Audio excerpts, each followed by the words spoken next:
साहित्य में, संस्कृत साहित्य में, अंग्रेजी लिटरेचर में वीर रस पढ़ते थे। आज देखो हम लोग शिक्षा शास्त्र वीर रस में पढ़ना, जोरदार ताली बजाओ।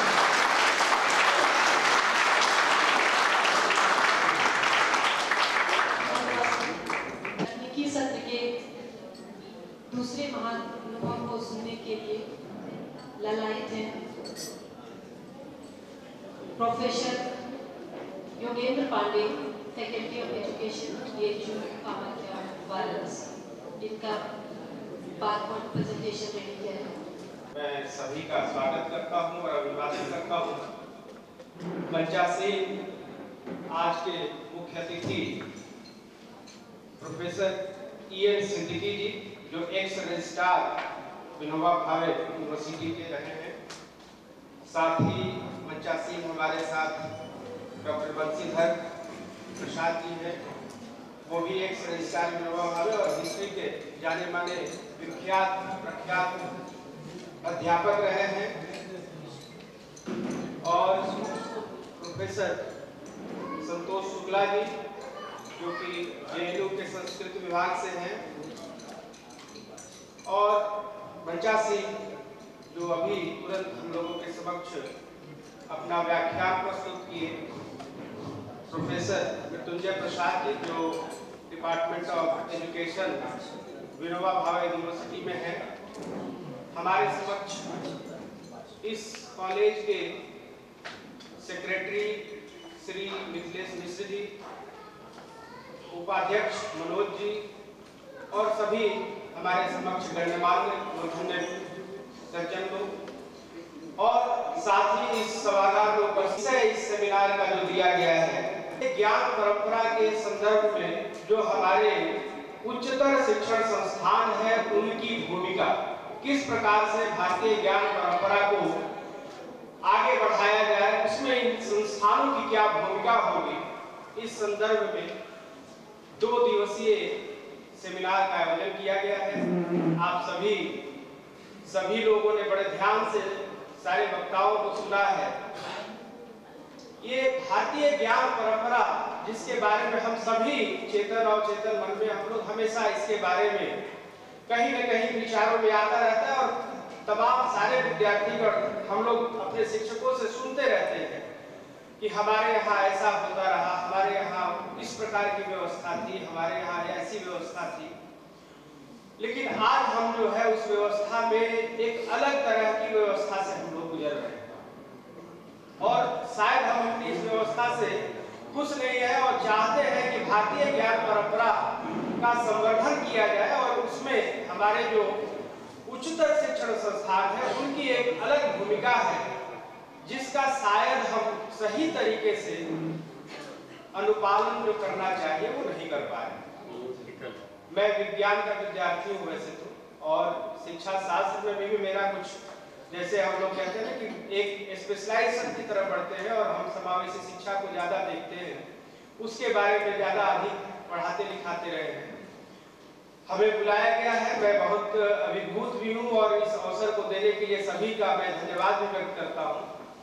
लेकिन ये भारतीय ज्ञान परंपरा की आवश्यकता आज क्यों मान पड़ी है? क्या इसके पहले भारतीय ज्ञान परंपरा की आवश्यकता नहीं थी? हम सभी कहीं न कहीं इसके बारे में चिंतन मनन के लिए यहाँ पर आज इकट्ठा हुए हैं, एकत्र हुए हैं, और चाहते हैं कि कुछ इस मंथन से कुछ निकले, कुछ अमृत निकले, जिससे हम उस अमृत पान को लेकर के शायद एक राष्ट्र को, इस समाज को एक रास्ता दिखाया जा सके। शायद इसी के कारण हम लोगों ने इस इतनी समीचीन और जो महत्वपूर्ण कहा जाए कि बहुत सारगर्भित इस कार्यक्रम की जो सेमिनार की जो विषय रखी गई, या जो इसकी टाइटल जो शीर्षक रखा गया, वो बहुत ही समीचीन है, इसमें कोई दो राय नहीं है।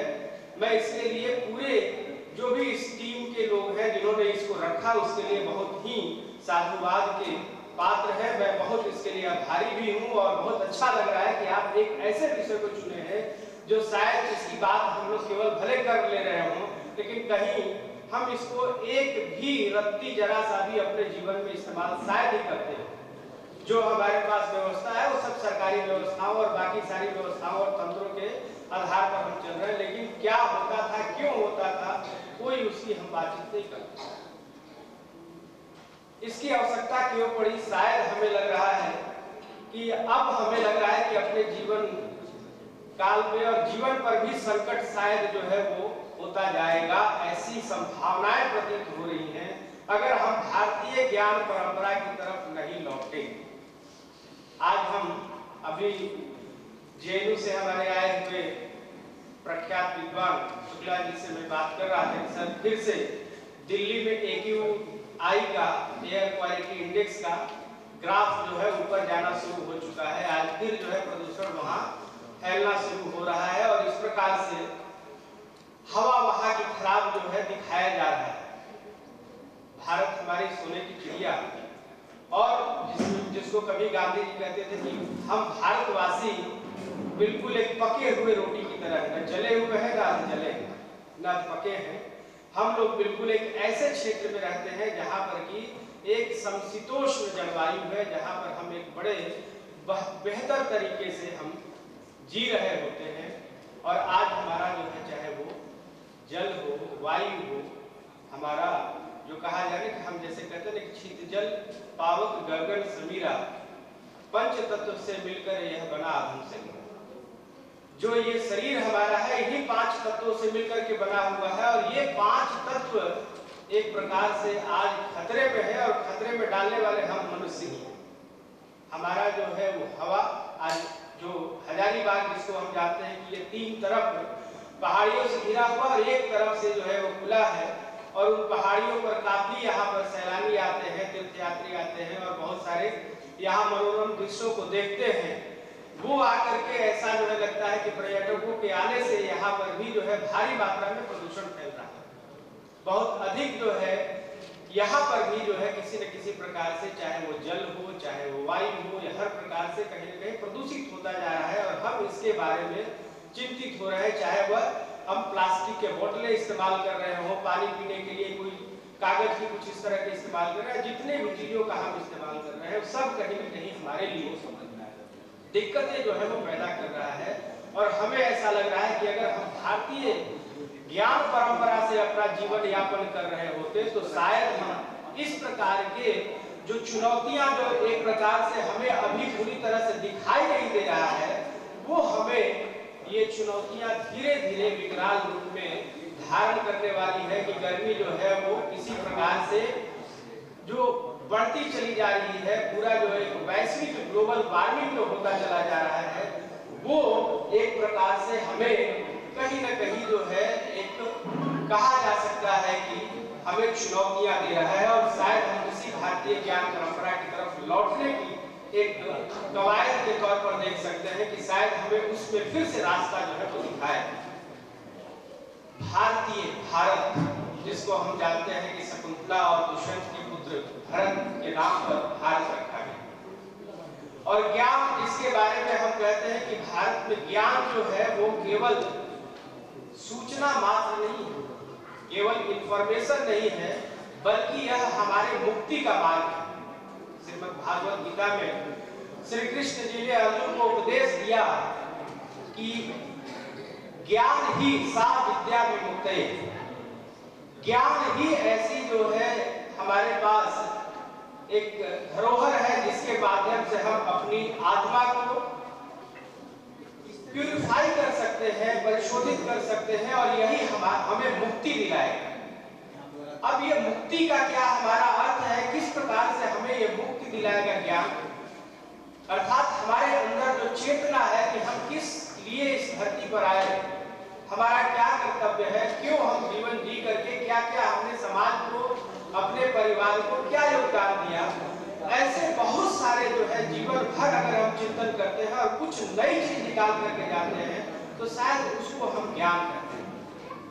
अगर हम केवल दूसरे के चीजों को दी गई हुई है और उसी का केवल हमने रेप्लिका करता रहा तो भी, जिसको हम कहते हैं ना कि साधारण शिक्षक भी जो है 3 तरह के हम लोग जानते हैं कि एक जो किताबों में लिखा हुआ है वही आपको बतला दिया, दूसरा कुछ आपको उसमें से और स्पष्ट करके बताया और तीसरा आप आपके अंदर कुछ नई ज्ञान पैदा करने के लिए उत्प्रेरणा या प्रेरणा जागृत कर दिया अगर आपके अंदर, वह जो है कुशल शिक्षक है। तो ज्ञान के लिए, ज्ञान सचमुच में वो है जो किसी कोई एक न्यू नॉलेज, जिसको हम कहते हैं कि कितने मुश्किलों से एक नई ज्ञान की खोज होती है। तो भारतीय ज्ञान परंपरा में ज्ञान के बारे में, जिसको कि सात विद्या विभूते श्रीमद् भागवत गीता में श्री अर्जुन को श्री कृष्ण जी ने जो बताया, उस ज्ञान का भारतीय अर्थों में केवल सूचना मात्र नहीं है, एक केवल इंफॉर्मेशन नहीं है कि कोई अर्थ जो है जिसका हम केवल हिंदी से अंग्रेजी, अंग्रेजी से हिंदी जो है अनुवाद करते हैं, केवल वह जो है वो नहीं है, जिसको कि हम लोग शिक्षा भी ब्लूम्स टैक्सोनॉमी और तमाम सारी चीजों पे बात करते हैं कि किस प्रकार से नॉलेज जो एक शब्द है जिसमें केवल और केवल हमारी मेमोरी वहां इन्वॉल्व है, केवल हमारा याददाश्त वहां पर है, जिसको कि हम केवल पहचानने से संबंधित किए, फलाना ये है, फलाना ये है, बस केवल पहचान कर रहे हैं, उसका नाम बता रहे हैं, लेकिन सचमुच में वो क्या है और उसका क्या उपयोग और दुरुपयोग और प्रयोग किस प्रकार से कर रहे हैं, और पूरा एक ऐसी जो विवेचना करना, शायद वह जो है भारतीय परंपरा में ज्ञान करना चाहिए। परंपरा जिसको हम कहते हैं कि एक पीढ़ी से दूसरी पीढ़ी चलती आ रही है, और तमाम प्रकार की परंपराएं जो है अलग अलग जगहों पर व्याप्त होती है। धार्मिक परंपरा है, सांस्कृतिक परंपरा है, ज्ञान की परंपरा है, बहुत तरह की परंपराएं हैं जो स्वतः अपने आप एक पीढ़ी से दूसरी पीढ़ी तक जाती है। और ये हमारे यहाँ जैसे इसीलिए शायद कहा जा रहा है कि भारतीय ज्ञान परंपरा हम एक पीढ़ी से दूसरे पीढ़ी तक हस्तांतरित बिना किसी संकोच के, बिना कोई बहुत मेहनत के हम एक दूसरे को पास ऑन करते चले जा रहे हैं, जिसमें हम कभी कभार जो है हमें तंज लगता है और बड़ा अफसोस भी होता है कि एनसीईआरटी ने पहले, आज से करीब 10-20 साल 20 साल पहले ही पीस एजुकेशन और वैल्यू एजुकेशन जैसी पढ़ाई की शुरुआत की। क्या पीस एजुकेशन और वैल्यू एजुकेशन जैसी चीजों को मुझे कभी समझ में नहीं आया कि इसको करिकुलम के द्वारा क्या छात्रों के में हम भर सकते हैं, क्या हम उनको जो संस्कार की बातें हैं, मूल्यों की बातें हैं, वैल्यू एजुकेशन बढ़ा करके देंगे, जो हम अपने दादा दादी से, नाना नानी से या अपने समाज से बहुत सारे लोगों के उदाहरणों के द्वारा, जो जीवन आचरण के द्वारा हम जो सीखते थे, ईमानदारी क्या है, पंक्चुअलिटी क्या है, जवाबदेही क्या है, ये क्या हम वैल्यू एजुकेशन पढ़ाने से सीख सकते हैं? तो शायद हमें जो है इस पर बड़ा अफसोस होता है कि इस प्रकार की चीजें हम केवल कह करके, बढ़ा करके शायद हम नहीं कर सकते, जो हम आचरण के द्वारा, जो हम देख करके, जो लोगों को हम, जिसको कहते हैं रिफ्लेक्शन होता है। अभी मनोज जी ने जिस प्रकार से हमारे प्रोफेसर बंसीधर जी के बारे में बताया कि सर इतिहास के विद्वान हैं, और वो जिस प्रकार से आज तक मैंने कभी वैसे विद्वान को नहीं देखा, तो ये सचमुच में एक प्रकार से उन्होंने उसको पढ़ाया नहीं, बल्कि उनका वो जीवन शैली हो गया कि किस प्रकार से हम जो है अपने विद्यार्थियों को अपने आचरण के द्वारा उसको हम मार्गदर्शन करते हैं, या जीने की शिक्षा देते हैं, या वो ज्ञान देते हैं। तो यहाँ पर जो है ज्ञान की परंपरा के रूप में हम केवल कोरम पूरा करके, करिकुलम को केवल जो सेमेस्टर 1, सेमेस्टर 2, सेमेस्टर 3, सेमेस्टर 4 करके जो हम पूरा कर रहे हैं, वह कभी हमारे भारतीय ज्ञान परंपरा का हिस्सा नहीं रही, वो परंपरा नहीं रही। केवल हम उसको एक रिचुअल के रूप में, रिवाज के रूप में हम करते चले जा रहे हैं, और अब वो रिवाज जो है हम उसको ढो रहे हैं, उसमें हमारा कहीं पर भी ज्ञान नाम की कोई चीज नहीं है। दूसरे अर्थों में अगर हम भारतीय जो हमारे उच्चतर शिक्षण संस्थान है, अगर उच्चतर शिक्षण संस्थानों के बारे में हम बात कर रहे हैं, हायर एजुकेशन सिस्टम हमारा जो है, या हायर एजुकेशन इंस्टीट्यूशन, आप उसमें देखिए हमारे उच्चतर शिक्षण संस्थानों में, जैसे कि पहले के जो संस्थान थे, गुरुकुल प्रणाली में हमारे यहाँ शिक्षा दी जाती थी, और गुरुकुल में गुरु जो होते थे, आचार्य जो होते थे, उनको हम दूसरे शब्दों में कहें तो उपाध्याय भी कहते थे, और उपाध्यायों के उपाध्याय, महोपाध्याय को हम गुरुकुल का सबसे प्रमुख सरदार, या उसको हम गुरु आचार्य के तौर पर उसको हम कहते थे। और आज हमारे परिवार के मुखिया को भी हम कहते थे। जो परिवार की जिसके ऊपर जिम्मेदारी होती है, जो मुखिया होता है, वह अपने परिवार के प्रत्येक सदस्यों का संरक्षण देना, उसका भरण पोषण करना, उसका मार्गदर्शन करना, ये काम उस कुलपा का है। और वह कुलपा की बहुत बड़ी जिम्मेदारी है कि वो परिवार को किस प्रकार से एक ऐसे राह पर लेकर के जाए जो सभी उसके परिवार के सदस्य सफल हो। और वो जिम्मेदारी जो है वो कुलपति की होती है। 10,000 परिवारों का जो मुखिया होगा वो कुलपति होगा। ऐसे शास्त्रों में हमारे वर्णन है कि अगर वह कुलपति, और कुलपति का मतलब परिवार के एक एक सदस्यों का पूरा तन्मयता के साथ और पूरी लगन के साथ, और जो कहा जाए कि 1 to 1 एक प्रत्येक के बारे में जानकारी रखना और उसका ख्याल रखना और प्रत्येक की सफलता की चिंता करना, वह कुलपति है। तो क्या हमारे विश्वविद्यालयों में कुलपतियों की अब जो है भूमिका कैसी है, आपसे छिपी नहीं है और आप सब जानते हैं। क्या कुलपति कुल का अर्थ भी जानते हैं? मुझे नहीं समझ में आता कि सचमुच में जो हम कह रहे हैं कि ज्ञान हमारी केवल सूचना है, केवल शब्द है। Vice chancellor is the head of the institution. एक कॉलेज है, एक बहुत बड़ा संस्थान है, उसका एक मुखिया है, लेकिन उस मुखिया का कर्तव्य और उसका अर्थ कितना व्यापक है, उस व्यापकता को हम शायद भूल गए। तो कुलपति जो कुल का जो संवाहक है, और प्रत्येक विश्वविद्यालय की एक अपनी धारणा है, अवधारणा है, और उसकी एक अपनी संस्कृति है। हर विश्वविद्यालय की स्थापना एक अलग विचारधारा उद्देश्यों के कारण होता है। अगर हम कहें कि मैं महामना के मानस पुत्र के रूप में मैं हूँ, तो महामना ने उस विश्वविद्यालय के, महान विश्वविद्यालय की स्थापना की, तो उनके उद्देश्य कुछ और थे। उस समय भारत को स्वाभिमानी बनाना है, स्वावलंबी बनाना है और आत्मनिर्भर बनाना है, तो हमें एक ऐसे शिक्षण संस्थान की आवश्यकता है जहां पर कि उच्च कोटि के लोग तैयार हो सकें, और एक एक व्यक्तियों का चयन, कुलपति का चयन हो या विद्यार्थी का चयन हो, वहां कर्मचारियों का चयन हो, या उसकी किस प्रकार से निर्माण संरचना हो, ये शायद किसी से नहीं ठीक है। तो ऐसे बहुत सारे जो है आपको भारतवर्ष में कुलपतियों के और कुलाधिपतियों के उदाहरण मिलेंगे। तो कुल का जो हमारा जो हम हायर एजुकेशन शिक्षण संस्थान भी इसको करें, उच्चतर शिक्षण संस्थान करें, हायर एजुकेशन इंस्टीट्यूशन कर रहे हैं, उन विश्वविद्यालयों से है, उस महाविद्यालयों से है जहां पर कि वहां कुल का मुखिया है। हमारे यहाँ वाइस चांसलर में कुलपति कहते हैं और कुलाधिपति कहते हैं, कुल सचिव है और कुलानुशासक है। कुल को सही तरीके से, न्याय प्रिय तरीके से चलाने के लिए कुलानुशासक है। लेकिन पाश्चात्य जो है शब्दों में अब हम चीफ प्रॉक्टर और प्रॉक्टर तक जो है सीमित रहते हैं। उस कुलानुशासक शब्द की अवधारणा और व्यापकता को शायद हम नहीं समझते। तो हम किस प्रकार से, कैसे हम ये सुनिश्चित करेंगे कि हायर एजुकेशन इंस्टीट्यूशन जो है वो इंडियन नॉलेज सिस्टम का संवर्धन करेगा, प्रमोट करेगा। ये अपने आप में बहुत बड़ी जो है प्रश्न चिन्ह है। शायद हम इसको केवल हम एक दूसरे को केवल भाषणों के माध्यम से और डॉक्यूमेंट एनपीए से, तमाम ऐसे बहुत सारे भारतवर्ष में आजादी के पहले और आजादी के पश्चात बहुत सारे कमिटी, कमीशंस और रिकमेंडेशंस जो है पॉलिसीज के थ्रू आए, लेकिन कोई जो है गुणात्मक सुधार शायद हम लोगों को देखने को नहीं मिला। उत्तरोत्तर जो है कहीं न कहीं गिरावट ही होती रही। कारण कहाँ है, किस तरफ चुकी है? हम सब लोग जानते हैं कि भारतीय ज्ञान परंपरा हमारा बहुत ही समृद्ध है। बहुत सारे उदाहरण हम लोग देंगे, अभी इसमें आपके साथ में बातचीत करेंगे। आप जैसे हम कह रहे हैं कि ये पाश्चात्य है, कॉग्निटिव डेवलपमेंट और अफेक्टिव डेवलपमेंट और साइकोमोटर डेवलपमेंट। हम जो है प्रत्येक मनुष्य का इन्हीं तीनों में विकास करने की अपेक्षा रखते हैं, इसकी अवधारणा रखते हैं। और ब्लूम्स ने जो है उसी तरीके से नॉलेज से लेकर के इवैल्यूएशन तक, ज्ञान से लेकर के मूल्यांकन युग तक जो है, जो हमारी मानसिक शक्तियां हैं उसको तो परिभाषित कर दिया, लेकिन सचमुच में उसको समझाने का बीड़ा कौन उठाए?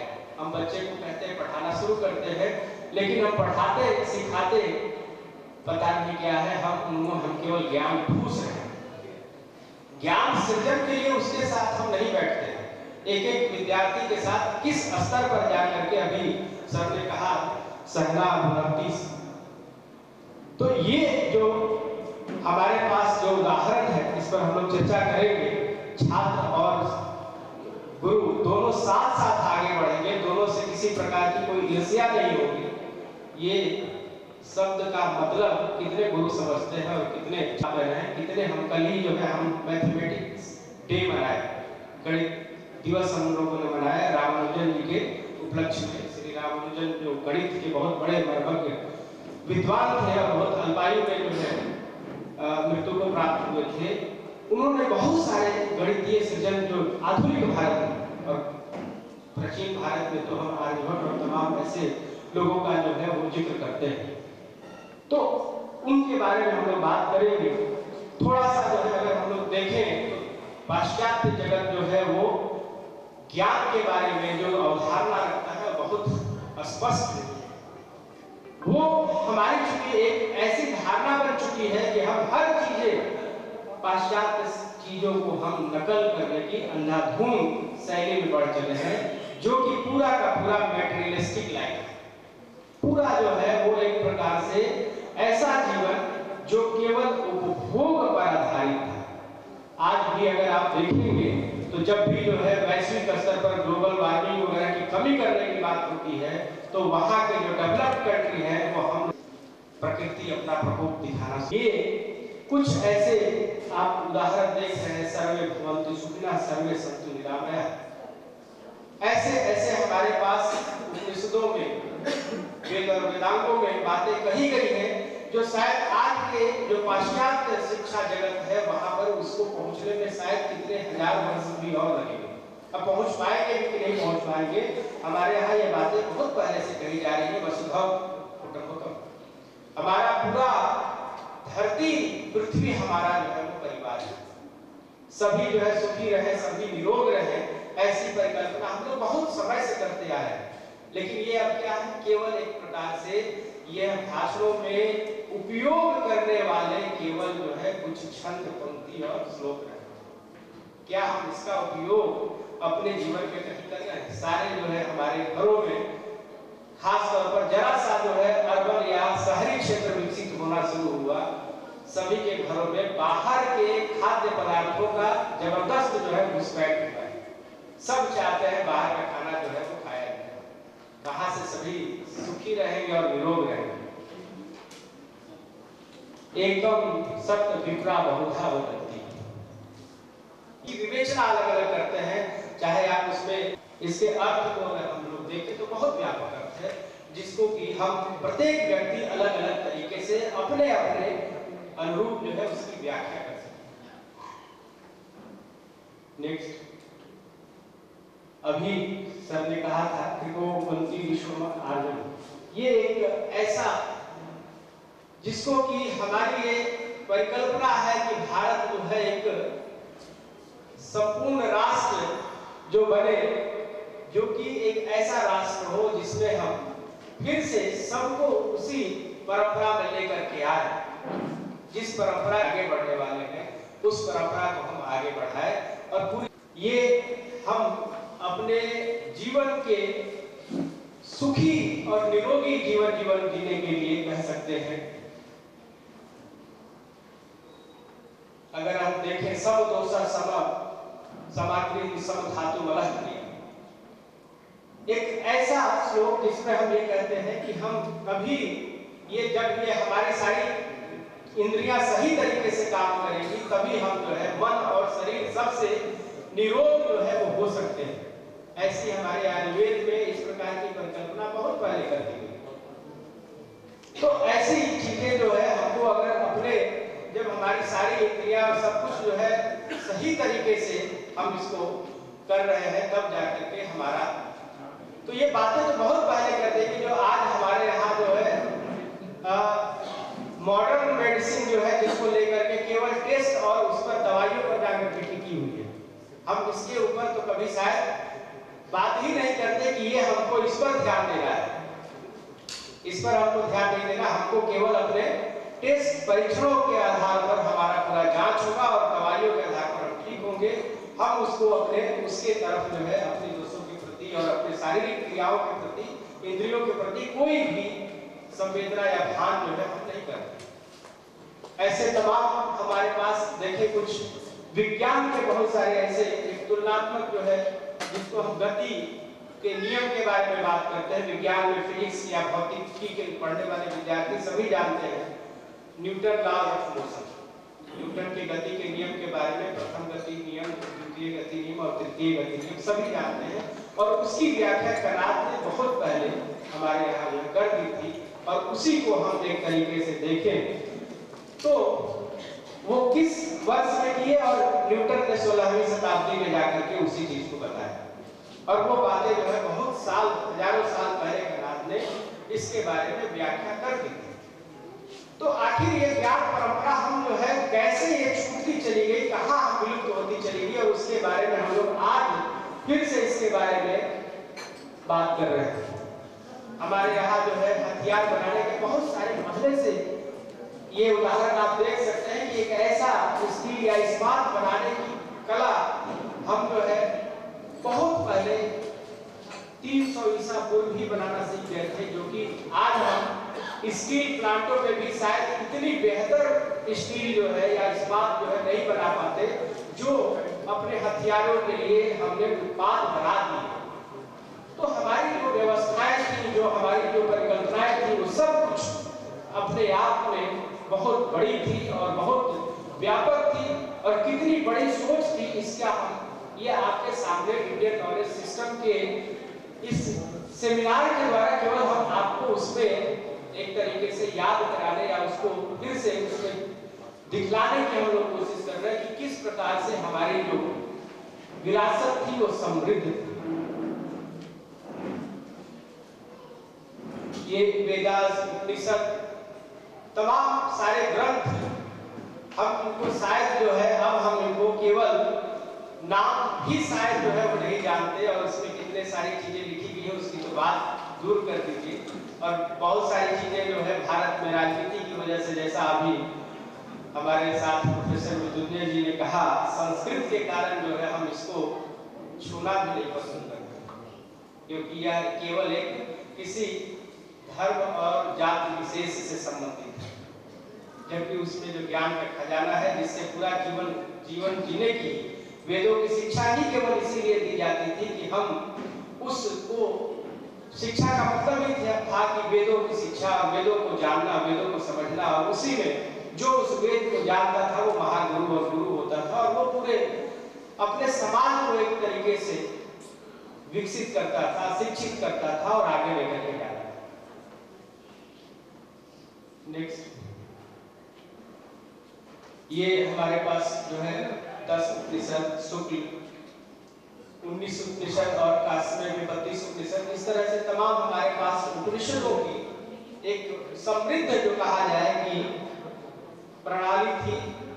अगर हम कहें तो जैसे बहुत, अगर हम पीछे नहीं जाते हैं तो हमारे यहाँ जैसे देखिए कि हायर एजुकेशन इंस्टीट्यूशन में 4 जो बहुत बड़े जो विश्वविद्यालय थे, नालंदा, तक्षशिला, विक्रमशिला और वल्लभी, और इसमें से हम लोग अगर बहुत नजदीक अपने आप को पाते हैं तो नालंदा के बारे में, और नालंदा के बारे में जो इतिहास है वो सब जानते हैं कि किस प्रकार से बख्तियार खिलजी ने उसको बर्बाद किया। वैसे तो उसमें बहुत सारे आक्रमण हुए, 2-3 आक्रमण, तीसरा ये आक्रमण था जो कि पूरा नालंदा को एकदम समाप्त कर दिया, उसको ध्वस्त कर दिया। और क्या था, केवल ईर्ष्या थी, बख्तियार खिलजी की केवल ईर्ष्या थी। और ईर्ष्या क्या थी शायद आप लोग जानते होंगे, आप लोग समझते होंगे, उसको मैं फिर से यहाँ पर दोहराना चाहता हूँ।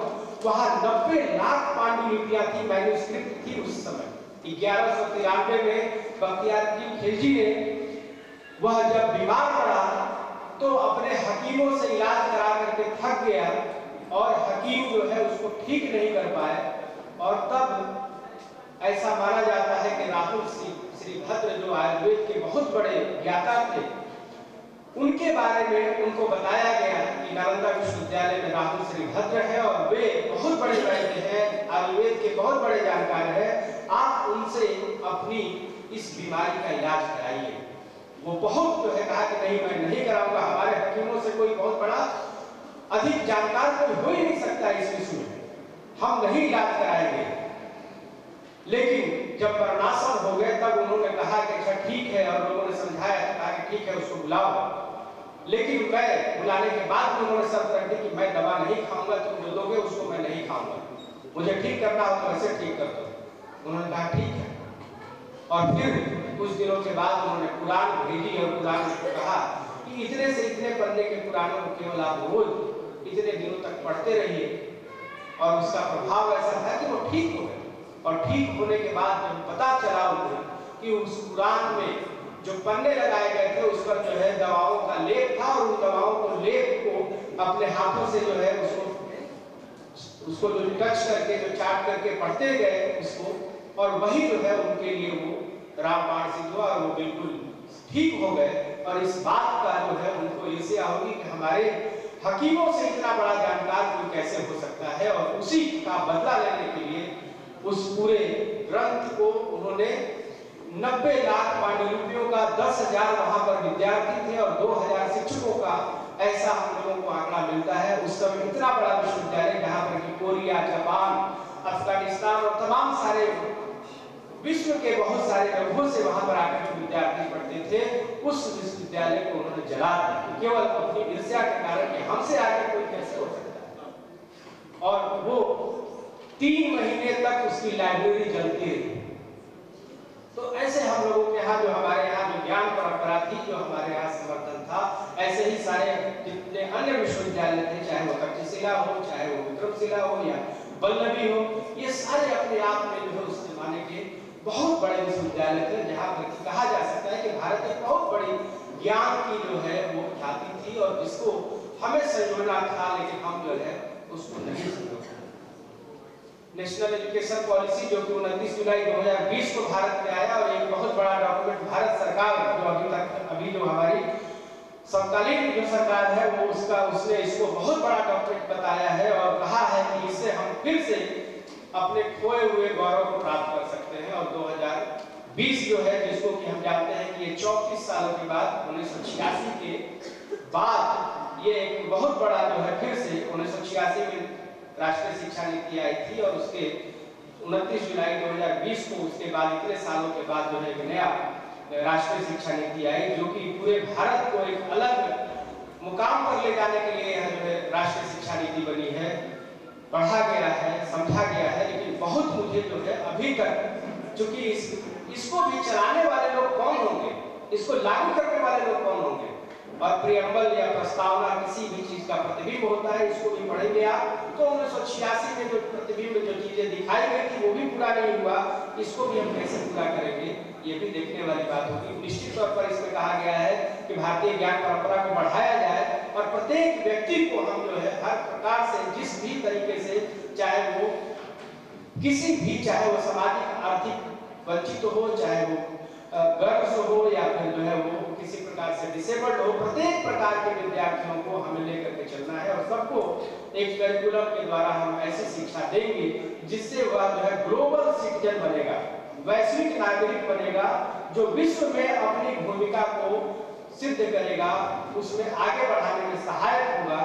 बातें बहुत बड़ी हैं लेकिन कैसे पूरा होगा ये बहुत बड़ी चुनौती वाली बात है, किस प्रकार से ये चीजें होंगी। हमारे यहाँ ये बहुत सारे जो है राष्ट्रीय जो शिक्षा नीति है उसमें चीजों को दर्शाया गया है, भारतीय ज्ञान की परंपरा की चीजों को लेकर के आगे बढ़ाने की बातें कही गई है और उसको महिमा मंडित किया गया है। मैं इन सब पर बहुत विस्तार से डॉक्यूमेंट के बारे में चर्चा नहीं करूंगा, ये सभी पब्लिक डोमेन में है, आप इसको देखेंगे पढ़ेंगे, लेकिन मैं वही कहूंगा कि इन बातों को लिखा गया है, इसका मर्म जो है वो बहुत बड़ा है, व्यापक है, लेकिन उसको जो है समझ करके जो इसके नीतिक नियंता होंगे, जो इसको लागू करने वाले होंगे, क्या उन अर्थों को जो लिखने वाला है उस लिखने वाले के अर्थ को समझ करके उसको लागू करेंगे। अगर लागू करेंगे तो बहुत व्यापक तौर पर सचमुच में परिवर्तन होगा, जिसमें हम अगर स्कूली शिक्षा के बारे में कहें तो स्कूली शिक्षा हमारा जो है जो 10+2+3 था वो सीधे बदल करके 5+3+3+4 होने जा रहा है।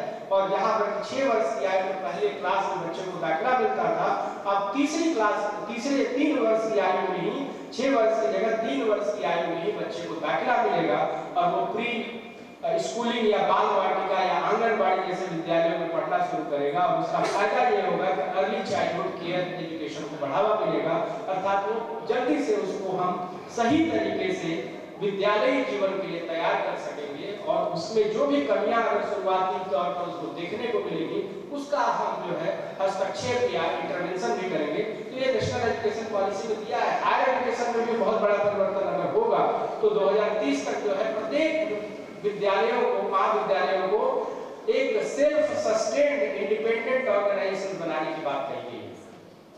कहा गया है 2030 तक कि ये सारे जो बीएड कॉलेज हैं वो एक तरीके से अपने आप में एक कॉलेज के रूप में डेवलप होंगे और वहां पर सारे जितने भी विषय हैं बीए बीएड के माध्यम से, बीएससी बीएड के माध्यम से पढ़ाई जाएगी। 2030 से सबको कंपलसरी जो है ये लागू किया जाएगा। ये कैसे लागू होगा अपने आप में बहुत बड़ी सवाल है, क्योंकि ये जितने भी बीएड कॉलेज हैं वहां पर जो है आप जानते हैं कि केवल और केवल वो इंडिपेंडेंट यूनिट के रूप में केवल टीचर्स ट्रेनिंग प्रोग्राम चलाया जाता है और उसका बिल्कुल करिकुलम जो है अलग होता है। कंटेंट या पेडागॉजी से कोई मतलब नहीं होता है। कोई भी चाहे वो ग्रेजुएशन का कोई विषय जो भी पढ़ाया जाता हो, बीए के जो भी कंपोनेंट हो, उसको नहीं पढ़ा करके हम केवल उस विषय को कैसे पढ़ाया जाए इस पर फोकस करता हुआ टीचर्स ट्रेनिंग कॉलेज है। अगर वो जो है शुरू करेगा तो ये अपने आप में बहुत बड़ी जो है वो आमूल परिवर्तन होंगे। सभी विद्यार्थी शिक्षक के रूप में डेवलप होंगे और वो सभी लोग बीए बीएड की डिग्री धारी करके जाएंगे, बीएससी बीएड को लेकर के चलेंगे। तो ये अपने आप में बहुत बड़ी बात है। भारत में जो है दर्शन, ज्ञान और विद्या के बारे में बहुत विस्तार से चर्चा की गई है। मैं इस पर बहुत ज्यादा नहीं करूंगा। कुछ अंत में स्लाइड से उसको आप दिखा दीजिए। ये सारी चीजें हो चुकी हैं, बहुत सारे लोगों ने कहा है।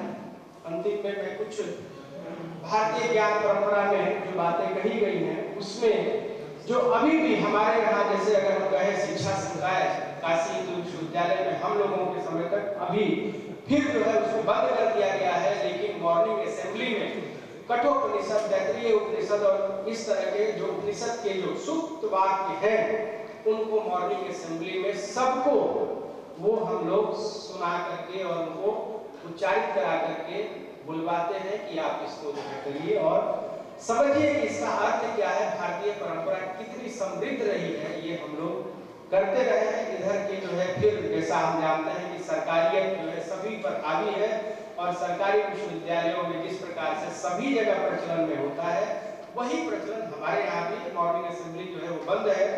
नहीं तो हम लोगों के समय में 20 साल पहले तक जो है वो होती थी और उसमें जितने भी जो है अंत में लेकर के आप आए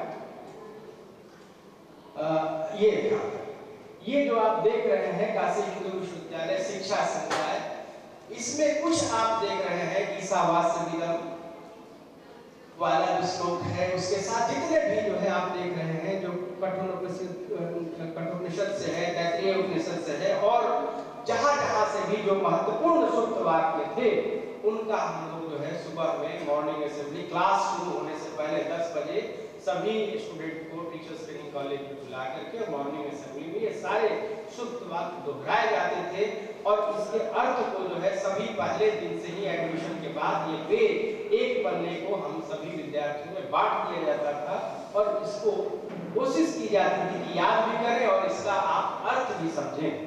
तो ये अपने आप में बहुत बड़ी चीजें थी जिसको कि हम कह सकते हैं कि हम अपने भारतीय परंपरा, ज्ञान परंपरा को समझने का एक बहुत बड़ा जरिया था, तरीका था। हम बहुत सारी बातें कह सकते हैं, बहुत बड़ी जो है यह विषय है, बहुत व्यापक विषय है, इस पर बहुत सारी चर्चाएं हो रही है, लेकिन सचमुच में कैसे यह भारतीय ज्ञान परंपरा हमारे यहाँ फिर से लागू होगा और वह चीजें हम जो एक अंधाधुंध जो कहा जाए कि हम अनुकरण करने की जो प्रक्रिया में सम्मिलित हो रखे हैं, भले हम कुछ भी हो जाए लेकिन वो मंगल पांडे कौन बनेगा जो उसको विद्रोह करके हम पढ़ेंगे तो भारतीय ज्ञान परंपरा में अंग्रेजी छोड़ के संस्कृत को कब से अपनाएंगे।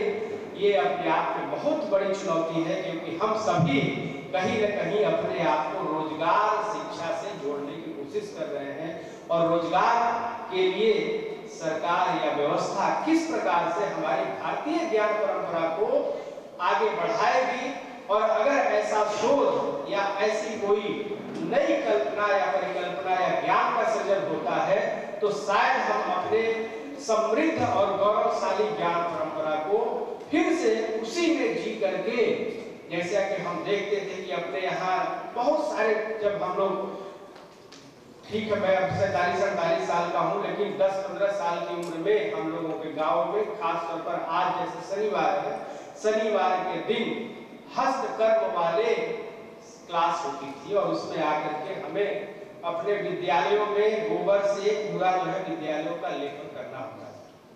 रस्सी हम लोग बनना सीखते थे कि किस प्रकार से रस्सियों को जो है बनाया जाए, ये सब हम लोग हस्तकर्म में या और बहुत सारी चीजें हम लोगों को सिखाई जाती थी। तो शायद ये हम उस वक्त के जीवन परंपरा से, जबकि वो आज प्रमाणित हो चुका है कि ये वैज्ञानिक पद्धति से भी बहुत महत्वपूर्ण था कि आप अपने दैनिक जीवन की आवश्यकताओं की पूर्ति आप स्वयं विद्यालय स्तर पर ही ट्रेंड हो सकते हैं किताबी ज्ञान के साथ साथ, और हम लोग जो है उसमें उसका पालन करते थे। आज बहुत सारी ऐसी चीजें हैं जिसका हम बहुत मिसयूज कर रहे हैं, बहुत उसका दुरुपयोग कर रहे हैं, और उसके कारण हम उस पर आकर के हम लोगों को ऐसे आज जीवन जीने को मजबूर हो रहे हैं।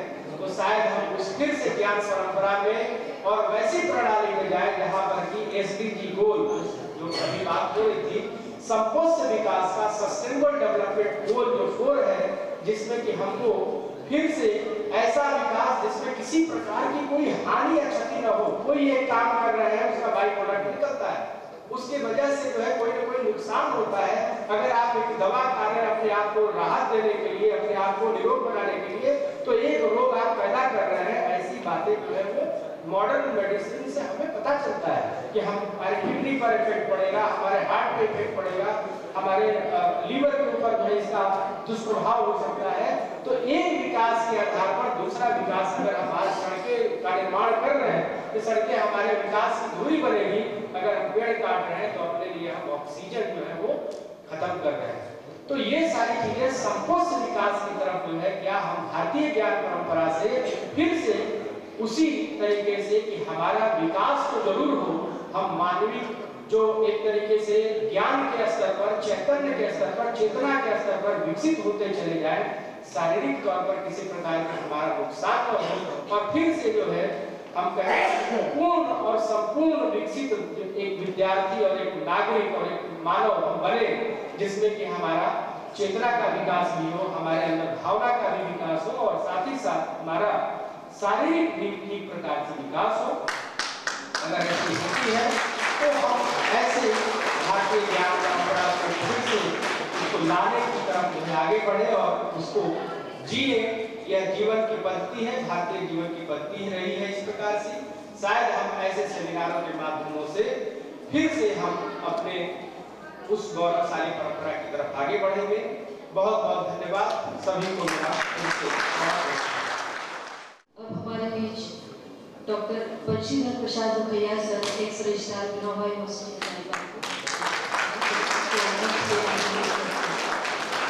अध्यक्षता कर रहे और जवाहरलाल नेहरू विश्वविद्यालय से आए संस्कृत के उद्भट विद्वान और school of Sanskrit and Indic studies के अध्यक्ष प्रोफेसर शुक्ल जी, विनोबा भावे विश्वविद्यालय के पूर्व कुल सचिव, बॉटनी के विद्वान, कुशल प्रशासक, प्रखर वक्ता doctor E N Siddiqui, Banaras Hindu विश्वविद्यालय से आए प्रोफेसर पांडे जी, और यहाँ बीएड में एमएड में पढ़ाने वाले प्रोफेसर प्राध्यापक मृत्युंजय जी, जो कि बहुत ही प्रखर वक्ता है, बहुत ही विद्वान है। विनोबा भावे विश्वविद्यालय के अंतर चलने वाला यह गौतम बुद्ध महाविद्यालय, जिसके प्रबंधकारिणी समिति के उपाध्यक्ष और मेरे शिष्य मनोज जी, इस विद्यालय के सचिव, महाविद्यालय के सचिव श्री मुकेश मिश्र जी, और जिस ट्रस्ट के अधीन यह चलता है उज्ज्वल भारत ट्रस्ट, उसके उपाध्यक्ष अजय कुमार सिंह जी, मेरे साथ मेरे आग्रह पर आए हुए मेरे मित्र अवकाश प्राप्त एडीएम अधिकारी श्री जामिनीकांत जी, सभी आदरणीय शिक्षकगण, प्रशिक्षुगण, अन्य गणमान्य व्यक्ति, इलेक्ट्रॉनिक और प्रिंट मीडिया के सभी प्रबुद्धजन, national seminar on role of higher education institutions in promoting Indian knowledge system.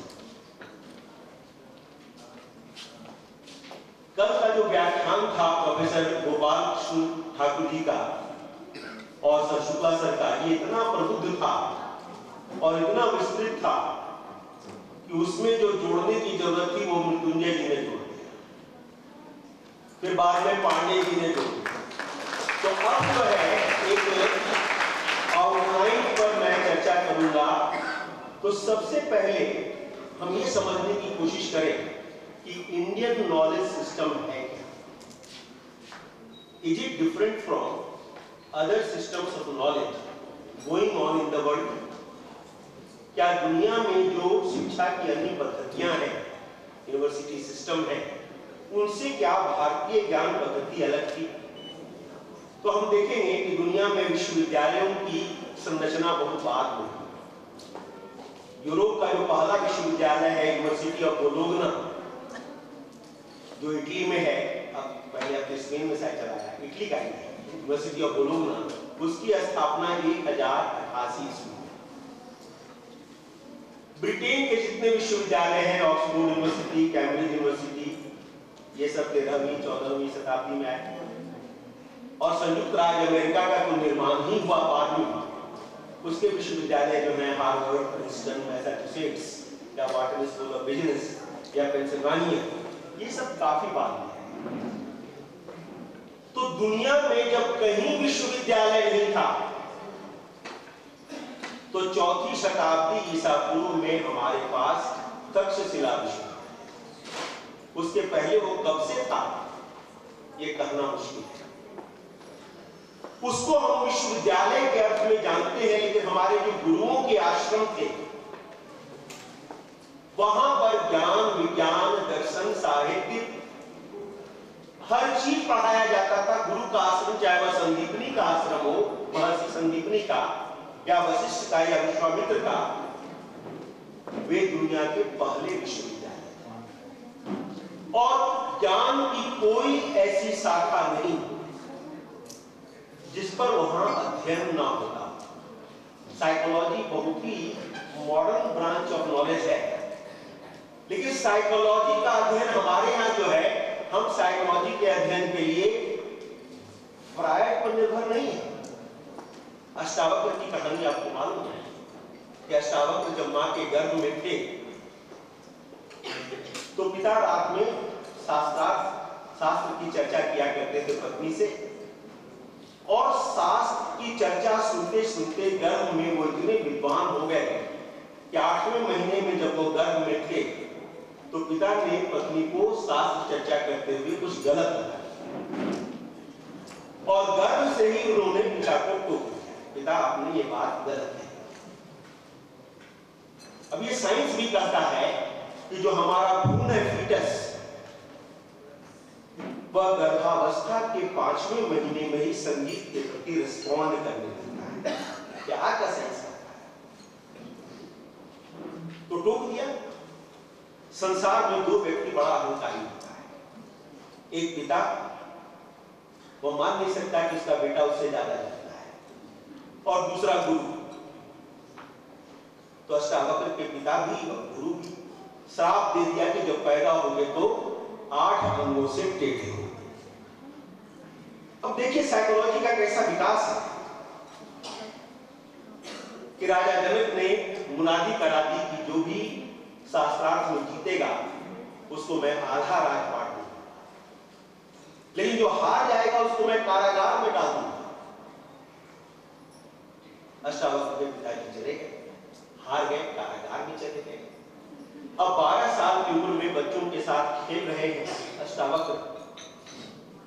जब बच्चे आपस में एक दूसरे से सकते नहीं हैं, जिसको अंग्रेजी में कहते हैं to hit below the bed, कुछ ऐसी बात कह देना जिससे बच्चा खिल जाए, तो उनके दोस्त ने कहा कि अष्टावक्र बड़े विद्वान बनते हो,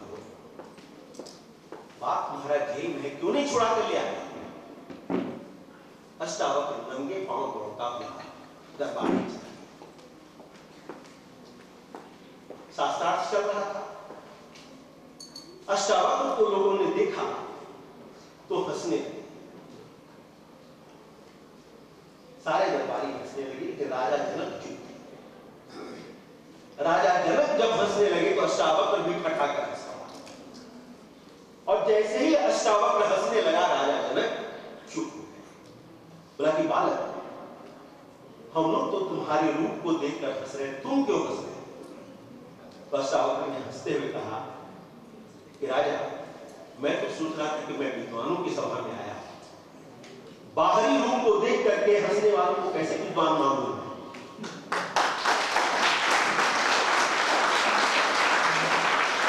जनक को विदेह सुख और दुख से परे, लेकिन विदेह से गलती हो गई। उस समय तक वो विदेह नहीं बने, उनको विदेह बनाया अष्टावक्र। अष्टावक्र के पैर पर भी पड़े जनक कि महाराज ऐसी गलती मुझसे हुई क्यों, इतना विद्वान व्यक्ति हूं। तो कहा कि तुम्हारा अपने मन पर से नियंत्रण हट गया एक क्षणांश के लिए, और तुम यह गलती कर बैठे। इसका उपाय क्या है? बोला कि मेरा शिष्यत्व ग्रहण करो, तुम्हें मन पर नियंत्रण करने की शिक्षा दी, क्योंकि मन सबसे चंचल घोड़ा है, और क्षणांश के लिए मन पर तुम्हारा नियंत्रण हटा और तुमने यह गलती। राजा जनक ने कहा कि मैं पूरा राजपाट दे दूंगा, लेकिन मुझे आप सिखाइए मन पर नियंत्रण करना। अष्टावक्र फिर हंसने लगा। बोले महाराज क्यों हंस रहे हैं? बोले पहले पता तो कर लो कि ये राजपाट किसका है। कुछ दिन पहले तक तुम्हारा पिता कहता था कि ये राजपाट किसका है, आज तुम कह रहे हो, कुछ दिनों के बाद तुम्हारा बेटा कहेगा या बेटी कहेगी। फिर अष्टावक्र के पैर तो गिर पड़े, समझ गए कि राज्य नश्वर है, देह नहीं है, दान नहीं कर सकते हम इसका। भौतिक चीजों का दान दिखाई देता है, लेकिन दान, महादान दधीची का महादान इसलिए है कि वह भौतिक नहीं है, वह अस्थि का, अपनी ही अस्थियों का दान कर गया है इंद्र को पराजित करने के लिए, इसलिए दधीची को महादानी कहा गया। समझ में आ गया जनक की गलती। और तब उन्होंने कहा कि मैं क्या दे सकता हूं दक्षिणा में? कहा कि अपना मन दे दो मुझे। और तब उन्हें योग विद्या सिखाया, तब वो विदेह बने। साइकोलॉजी में हम इतने उन्नत थे।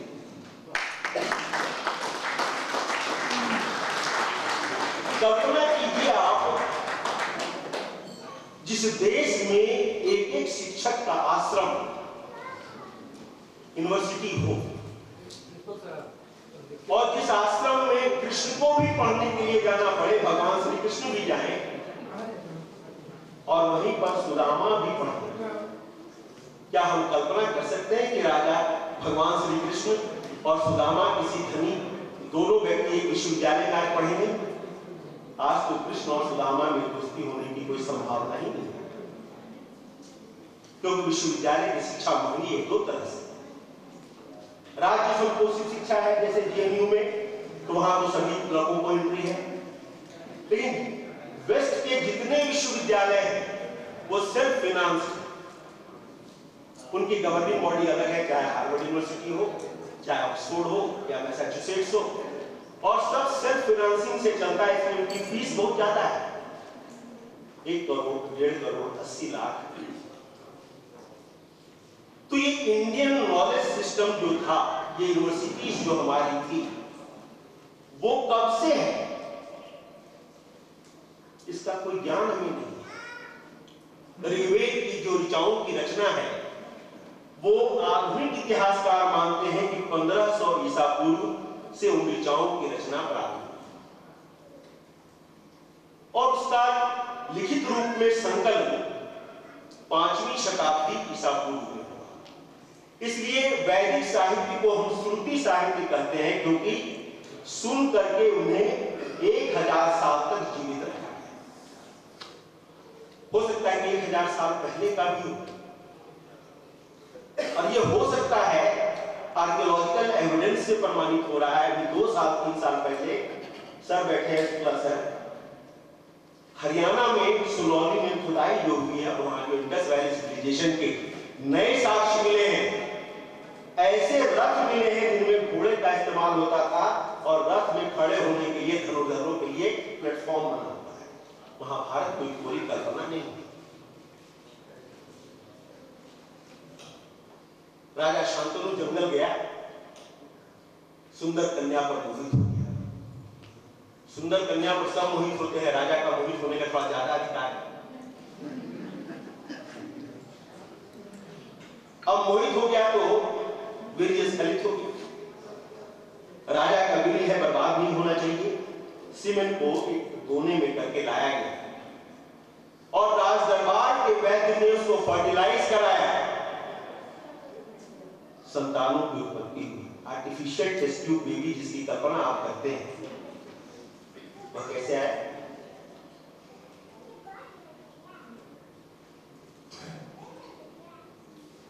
तो हमारा जो ज्ञान पद्धति है वह इतना समृद्ध है कि 6ठी शताब्दी ईसा पूर्व से भी आप पहले चले जाएं तो ऋग्वेद, सामवेद, यजुर्वेद, अथर्ववेद, उनसे जुड़े हुए जो ब्राह्मण ग्रंथ हैं, अरण्य ग्रंथ हैं, और उसके बाद तो तत्व चिंतन किसमें आया? 108 उपनिषद। सारे उपनिषद अद्भुत हैं, उनके प्रश्न अद्भुत हैं, ऋषियों के उत्तर अद्भुत हैं। जब सिकंदर आया 4ठी शताब्दी ईसा पूर्व में भारत में आक्रमण करने, तो उसके गुरु डायोजनीज ने कहा कि भारत से मेरे लिए गुरु लेते हैं। जब वो लौटने लगा, हार या जीत पर बात नहीं करूंगा मैं, जब वो लौटने लगा तो उसने अपने एक अधिकारी को कहा कि जाकर एक गुरु को खोज के लिया। तो किसी ने बताया कि दांडायन बहुत बड़े गुरु, चले जाइए उनके पास, उनको कहिए चलने के लिए। दांडायन बिना किसी कपड़े के नदी के किनारे लेटे हुए थे रेत पर। एक कहने वाले ने कहा कि आप किसी मंत्री को नहीं भेजिए, खुद जाइए, बहुत बड़े विद्वान हैं, आप खुद आ गया। बोला कि मैं मैसिडोनिया का सिकंदर विश्व विजय के लिए निकला था, यहाँ आया था, सुना है भारत के बारे में बहुत, आपके बारे में बहुत, चलिए मेरे साथ। दांडायन ने सुना ही, 2 बार 3 बार तो भौतिक रूप से उनके शरीर को हिलाया। दांडायन ने पूछा क्या बात है, और उसके प्रश्न को सुनकर कहा, राजा कहां के राजा, और तुम क्या दोगे, जीवन जीने के लिए चाहिए क्या? मैं जिस आराम से लेटा हुआ हूं रेत पर, तुम भी चाहो तो यह आराम भोग कर सकते हो, मेरे बगल में आकर।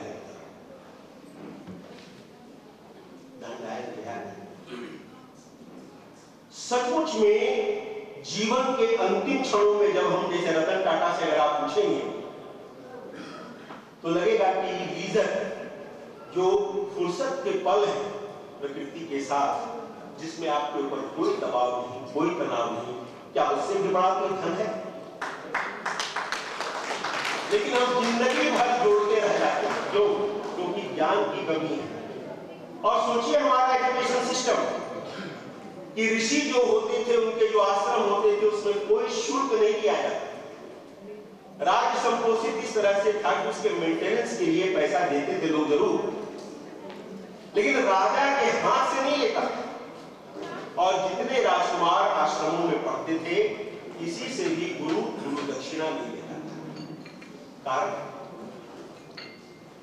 जानता था कि यही राजकुमार राजा बनेगा, और तब होकर के कुछ ऐसा निर्णय इसने ले लिया जो राज्य हित में, लोक हित में, जनहित में नहीं है, तो प्रजा जाएगी कहां?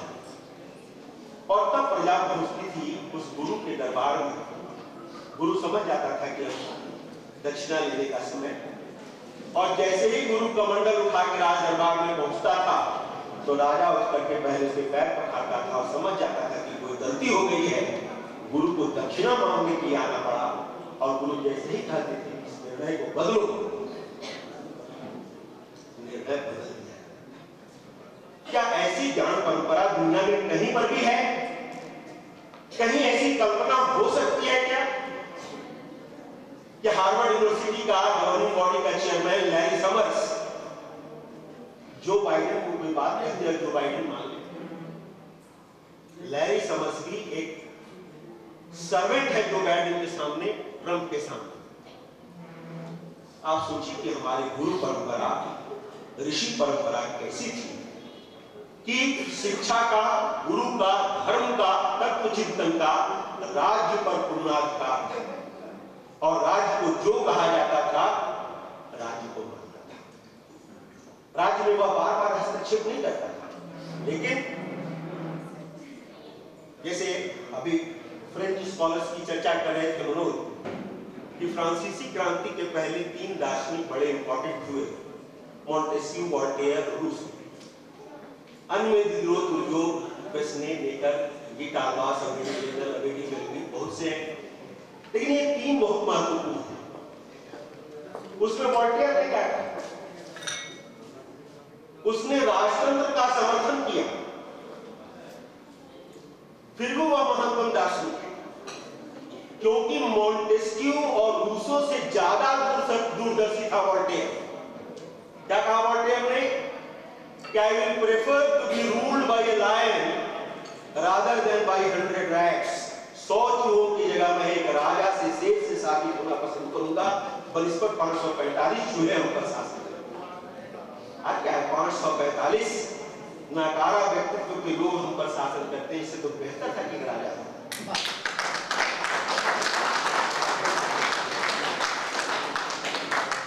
नहीं तो 545 लोकसभा के मेंबर, 250 राज्यसभा के मेंबर, 4000 विधानसभा के मेंबर, रूलिंग पार्टी का 600 जिलाध्यक्ष, अपोजिशन का 600 जिलाध्यक्ष, सबके 4 साला, सबके 4 रखे। सोचिए की संख्या कितनी हो जाती है। बेहतर है, इससे अच्छा एक राजा को मेंटेन किया जाए।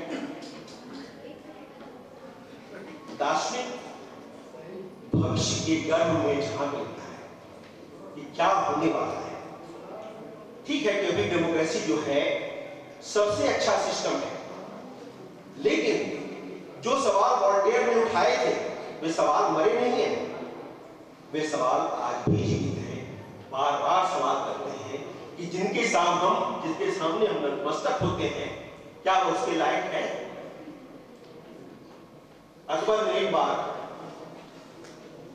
तानसेन के गुरु हरिदास का कहना सुना, कहा कि तानसेन, तुम्हारे गुरु हरिदास तुमसे अच्छा गाते हैं।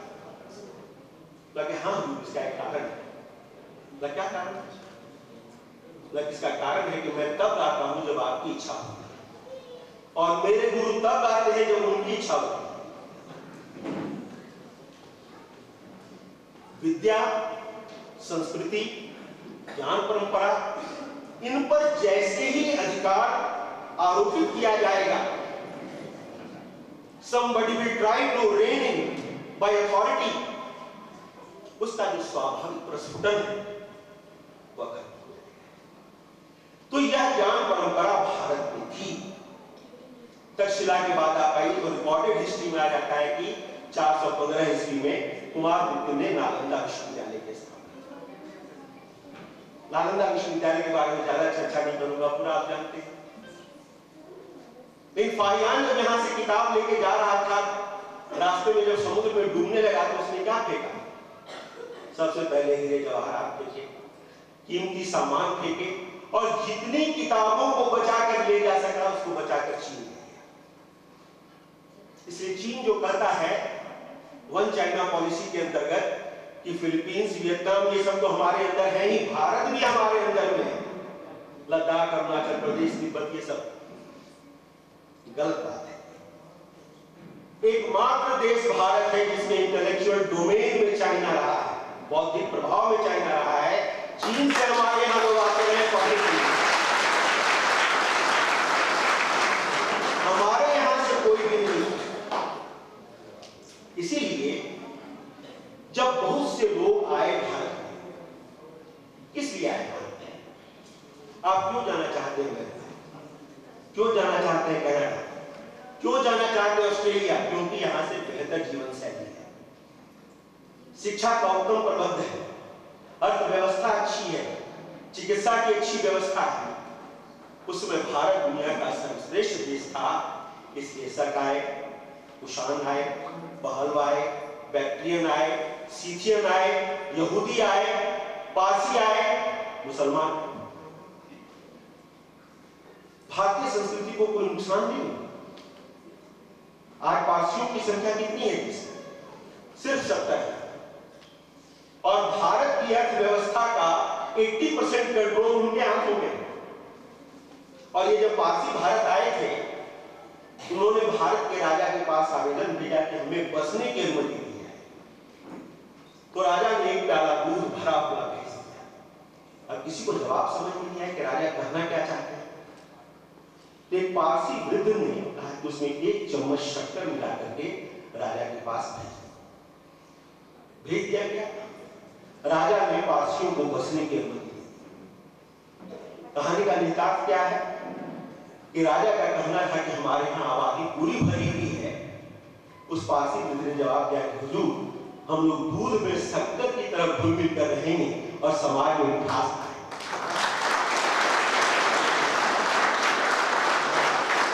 राजा ने बस गए।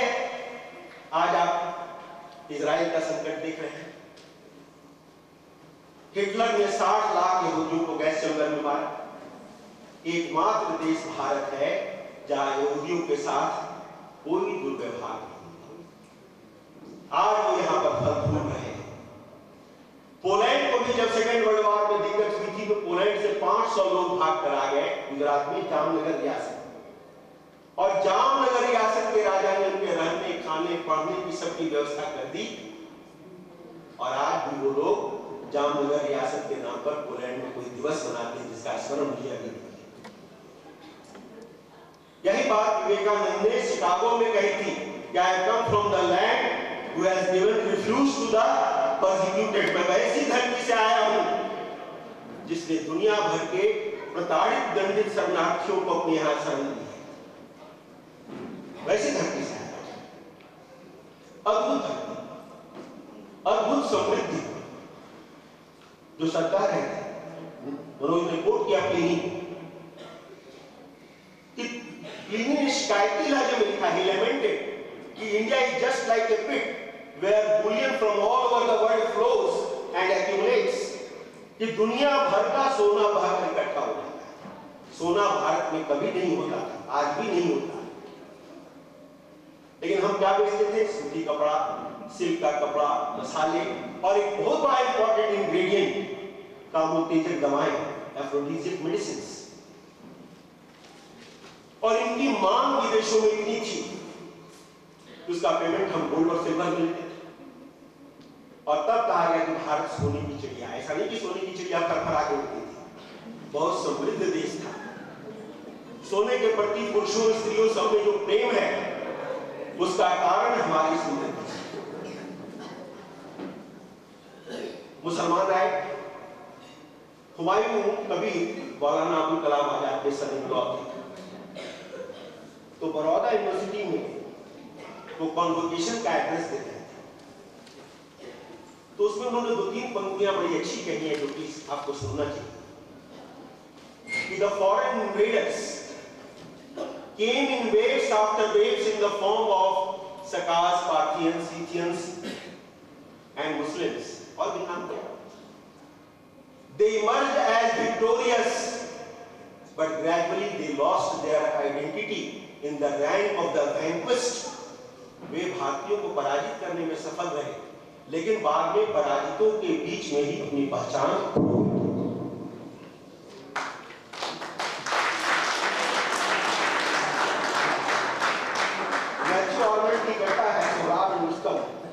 उसमें कह रहे हो कि एक बाहरी आक्रमणकारी चला आ रहा है, एक ऋषि शांत बैठे हुए।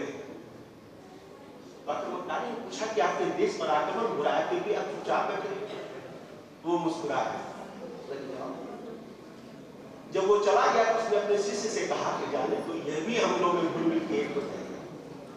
He was not afraid of any foreign invasion. आप देखिए जो हाल फिलहाल में अंग्रेजों के पहले मुसलमान भारत में आए, आप बड़ी संख्या में यहाँ पर है, उन्होंने भारतीय संस्कृति को समृद्ध किया। मलिक मोहम्मद जायसी को लीजिए, रसखान को लीजिए, अमीर खुसरो को लीजिए, और उन्होंने धन की चोरी नहीं की। जो flight of wealth to the west ये शुरू हुआ अंग्रेजों के आने से, यूरोपियन के आने से। केवल अंग्रेजों ने धन की चोरी नहीं की, अंग्रेजों के पहले यहाँ आने वाले थे पोर्चुगीज, उसके बाद आए अंग्रेज, तब आए डच, और डच लोगों ने, हॉलैंड के लोगों ने भी काफी बड़ा एम्पायर था। ये लोग धन चोरी करके ले गए, जिसके चलते आप गरीब हुए। नहीं तो कल सर ने कहा था, गोपाल कृष्ण ठाकुर सर ने 35% जीडीपी, लेकिन मान लीजिए कि कंजर्वेटिव स्टेट भी मान लें तो शशि थरूर कहते हैं कि 27%। और अभी एक स्कॉटलैंड के विद्वान है विलियम डैलिम्बल, सर दिल्ली में रहते हैं तो नाम सुने होंगे उन्होंने, और वो बड़ा सोनिया गांधी वर्ग के निकट थे। तो विलियम डैलिम्बल ने बड़ा कंजर्वेटिव एस्टीमेट किया, तो उसने कहा कि 23% जीडीपी में कंट्रीब्यूशन हमारा था। एक रफ एस्टीमेट के मुताबिक 18वीं शताब्दी के पहले दशक में 1710 में हमारा कंट्रीब्यूशन जीडीपी में 30% था। इसलिए शशि थरूर अभी जब भाषण दे रहे थे स्टूडेंट्स यूनियन में ऑक्सफोर्ड में, तो उन्होंने बड़ा मजाकिया लहजे में कहा कि आप लोग जो कहते हैं कि सूर्य कभी अस्त नहीं होता है ब्रिटिश एम्पायर में, तो उसको अंग्रेजी में बड़ा उन्होंने सटायरिकल कहा कि the sun never set in the British Empire because God was distrustful of the Britishers and he did not want to meet them in dark. तो भगवान भी अंग्रेजों की धूर्तता से डरता था और उसे अंधेरे में मिलना नहीं चाहता। वैसा देश गरीब कैसे, वैसा देश जिसकी ज्ञान परंपरा इतनी समृद्ध थी, वह दूसरे का ज्ञान लेने के लिए विवश क्यों? रस्टुक विलियम्स एक अंग्रेज इतिहासकार है, अधिकारी थे भारत में, इतिहासकार उन्होंने लिखा। उन्होंने एक लाइन में जो बात कहा है उसमें सारी बातें आ जाती। कहते हैं वो कि यह महज इत्तेफाक नहीं है कि जिस समय भारत में ब्रिटिश साम्राज्य की स्थापना हो रही थी, ठीक उसी समय इंग्लैंड में औद्योगिक क्रांति हुई। It is no mere coincidence that the industrial revolution was taking place in England at the time when British Empire was being established in England. मतलब क्या है? यहाँ से धन लूट कर ले गए, यहाँ से रॉ मटेरियल लूट करके ले गए, और उसको उस अंग्रेज अफसर का ख्याल नहीं है, नाम था शुक्ला सर को याद हो, उसको बर्मा जंगल का किलर कहा जाता है, killer of Burma forest. Burma में फॉरेस्ट बहुत, कल जो सागवान लकड़ी की चर्चा कर रहे थे ठाकुर सर, यहां से ले गए, जिससे नाव बनाया। कोई ऐसी टेक्नोलॉजी नहीं थी जिसमें हम उनसे आगे थे। टॉमस रो जब 17वीं शताब्दी के शुरू में आया, तो उसने जब राज दरबार को देखा जहांगीर का, तो उसने कहा कि the show pomp and grandeur of the Mughal Empire and in front of it the show pomp and grandeur of our Queen Empress is just like that of a small principality। कि महाराज मुगल बादशाह का जो शान शौकत और वैभव है, उसके सामने हमारे महारानी एक छोटी मोटी जमींदारी की बातें मालूम होती है, स्मॉल प्रिंसिपलिटी। वो देश गरीब कैसे हुआ और वो इतने अमीर कैसे हुए? तो फ्लाइट ऑफ वेल्थ। इसीलिए दादा भाई नौरोजी ने जो 19वीं शताब्दी के प्रथमार्ध में किताब लिखी, poverty and un-British rule in India. अब ये शोषण आपका कैसे किया? देखिए, इंडस्ट्रियल रिवॉल्यूशन होने से दो घटनाएं, एक तो हम विदेशी शासन के कारण मॉडर्न इंडस्ट्रियल रिवॉल्यूशन से पीछे छूट, दूसरा हुआ कि हमारे ही उत्पादन पद्धति को, आवर सिस्टम ऑफ मैन्युफैक्चर, उसको नुकसान पहुंचा करके, नष्ट कर करके इंडस्ट्रियल रिवॉल्यूशन किया गया इंग्लैंड में, फ्रांस में, बाद में। कैसे? मैं उदाहरण देता हूं। तो सर कह रहे थे कपड़े का उत्पादन, मैं छोटा सा घटना बताता हूं। बंगाल में वस्त्र उद्योग को नष्ट करने के लिए एक निश्चित दर पर बता दिया जाता था कारीगर को, बुनकर को, किसी दर पर कपड़ा खरीदे। उसके बाद में जब वो कंपीट करने लगे तो उनका अंगूठा कटवा दिया। बहुत से बुनकर जो जबरदस्त कारीगर थे वो भाग करके जंगलों में चले गए। 1784 में जब मैनचेस्टर, लिवरपूल, यॉर्कशायर, वहां पर कपड़ा का मिल एस्टैब्लिश हो चुका है, उसको प्रोटेक्शन के लिए क्या किया? कि 1784 में वहां कानून था कि किसी के पास भी अगर भारत का मलमल आयातित मिलेगा तो उसको फाइन किया गया, और एक महिला के पास ढाका का बना हुआ मलमल का एक रुमाल मिल गया और उसको 200 पाउंड स्टर्लिंग फाइन किया गया, आज के समय में 20,000 रुपए। अगर आपके पास आज ये कह दिया जाए कि एरो कंपनी अमेरिका का जो 1851 का उसका शर्ट पहने हुए प्रोफेसर साहब पकड़ाइएगा तो आपको 20,000 फाइन कर दिया जाएगा, तो पहनिएगा फिर? इतने प्रोटेक्शन के बाद उनकी अर्थव्यवस्था आगे है। अब शिक्षा पर हमला जरूरी है। एहसासे कमतरी जिसको कहते हैं, सेंस ऑफ इंफीरियरिटी, अगर आप में इंफीरियरिटी का भाव नहीं जगाया जाए तो आप प्रशासन कैसे करेंगे? और पूरा यूरोप उस समय कॉलोनी स्टैब्लिश कर रहा था दुनिया में। तो इंग्लैंड में कवि हुए रुडयार्ड किपलिंग ने एक थियरी दिया, व्हाइट मैन्स बर्डन्स थ्योरी, श्वेत मनुष्यों का दायित्व या बोझ का सिद्धांत, ताकि हम लोग दुनिया को गुलाम बनाने और अपना शासन स्थापित करने नहीं आए। हम तो ये लोग जाहिल हैं, पिछड़े हैं, इन पर गवर्न करने आए, क्योंकि ये गवर्न करने लायक नहीं है। फ्रांस ने जहां उपनिवेश बनाए, उसने कहा मिशन सिविलाइजेशन है, सभ्यता के प्रचार प्रसार के लिए, और दुनिया की 3 बड़ी सभ्यताओं को इन्होंने जानबूझकर नष्ट किया। साउथ अमेरिका में एस्टेक और मायन कल्चर, और एशिया में भारत की सभ्यता। आपने एहसासे कमतरी दिलाया, फारसी की पढ़ाई, उर्दू की पढ़ाई, अरबी की पढ़ाई और संस्कृत जो कि मदर ऑफ लैंग्वेजेस है उसकी पढ़ाई करी है। अब मैं नहीं कह रहा हूं, 1863 में ऑक्सफोर्ड यूनिवर्सिटी में मैक्स मूलर कह रहे हैं, स्टाफ रूम में वहां के सभी टीचर को लेक्चर दे रहे हैं कि अगर आपको कानून पढ़ना हो, जो स्टूडेंट्स, अगर आपको वनस्पति विज्ञान पढ़ना हो, बॉटनी, अगर आपको जंतु विज्ञान पढ़ना हो, जूलॉजी, अगर आपको राजनीति विज्ञान पढ़ना हो, पॉलिटिक्स, आपको अर्थशास्त्र पढ़ना हो, इकोनॉमिक्स, तो आपको हर हालत में संस्कृत सीखना होगा और आपको जाना पड़ेगा भारत। जिस मैक्स मूलर को हम फादर ऑफ इंडोलॉजी कहते हैं, आप जानते हैं कि वो भारत कभी नहीं आया था। He never set foot on the Indian soil. लेकिन संस्कृत का अद्भुत विद्वान, और आज भी संस्कृत की जो उच्चतम शिक्षा है वो जर्मनी में है। अगर सबको मिल जाए जर्मनी में मैक्स मूलर चेयर, नहीं सर। उन लोगों ने संस्कृत को पढ़ा और आपको पढ़ने से रोका। मैं किसी का नाम नहीं लूंगा। आपके बीच में से ऐसे सुधारकों को खड़ा किया जिन्होंने अंग्रेजी शिक्षा की वकालत की, नाम लेना उचित नहीं होगा, जिन्होंने संस्कृत की अवहेलना करने पर बल दिया, कहा कि हिंदी जो है अलग जबान है, उर्दू अलग जबान है,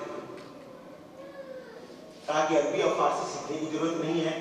तो जो आपके नॉलेज सिस्टम थे उनको ब्लॉक कर दिया और कहा कि एक ही जगह पढ़ना है, वो है अंग्रेजी। और अंग्रेजी आप कितने दिन से पढ़ रहे हैं? 1835 में लॉर्ड मैकॉले ने कहा, लागू हुआ चार्ल्स फूड का जो डिस्पैच 1854 का, उसने कहा कि डिसेमिनेशन थ्योरी धीरे धीरे नीचे पहुंच जाएगा। और सचमुच में जब हम लोग आजाद हुए 1947 में, तब भी अंग्रेजी शिक्षा का इतना प्रचार प्रसार नहीं था। हम लोग भी जो मैट्रिक पास किए तो हम लोग कोई अंग्रेजी माध्यम के स्कूल में नहीं पढ़े, लेकिन आज छोटा गांव, बड़का गांव, मझला गांव कहीं चले जाइए, सब जगह अंग्रेजी माध्यम के स्कूल हैं।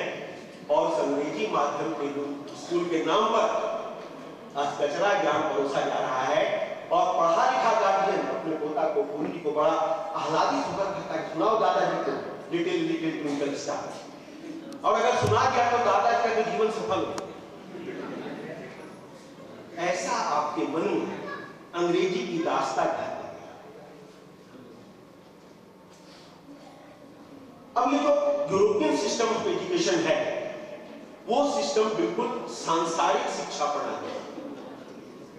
उसमें गुरु का कोई नियंत्रण राज्य के ऊपर नहीं है। वो शिक्षा जिस तरह से कोई भौतिक उपादान आप खरीदते हैं, कि लैम्बोर्गिनी खरीदना है 20 करोड़ रुपया लगेगा गाड़ी खरीदने में, रोल्स रॉयस का दाम क्योंकि मार्केट में अवेलेबल नहीं, इसलिए बता नहीं सकता, उसका दाम बताया नहीं जाता, जो खरीदार है उसी को बताया जाता है। ऐसे नहीं बताया। जब लेना ही नहीं तो क्या करिए, बर्रा खाइए घर जाइए।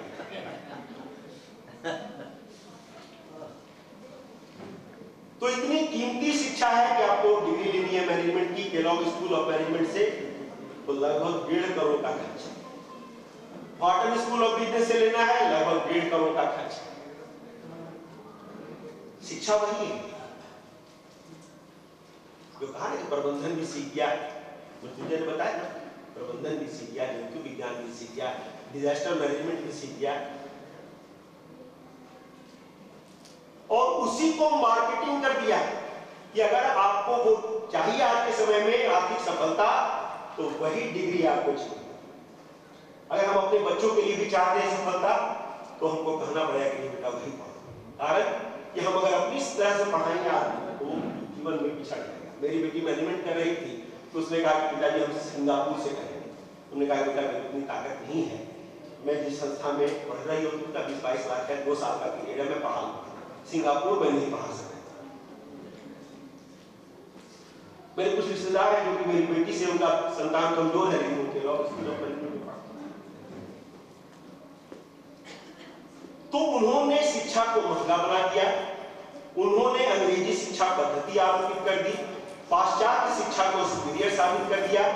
देश पास्कल की चर्चा कल सर कर रहे थे। हमारे यहाँ जियोमेट्री का, आप एटम की बात करते हैं, ऋषि कनाद ने एटम की चर्चा बहुत पहले की, और मन पर तो मैंने आपको कहानी सुनाई है स्टाफ। तो ये जो हम लोगों का जो एजुकेशन सिस्टम है, वह वेस्टर्न एजुकेशन सिस्टम से डिफरेंट है। और सबसे बड़ी ताज्जुब की बात है कि अंग्रेज 1947 तक हमारी शिक्षा प्रणाली को उतना डैमेज नहीं कर पाए थे जितना आजादी के बाद इन 70-75 वर्षों में हुआ।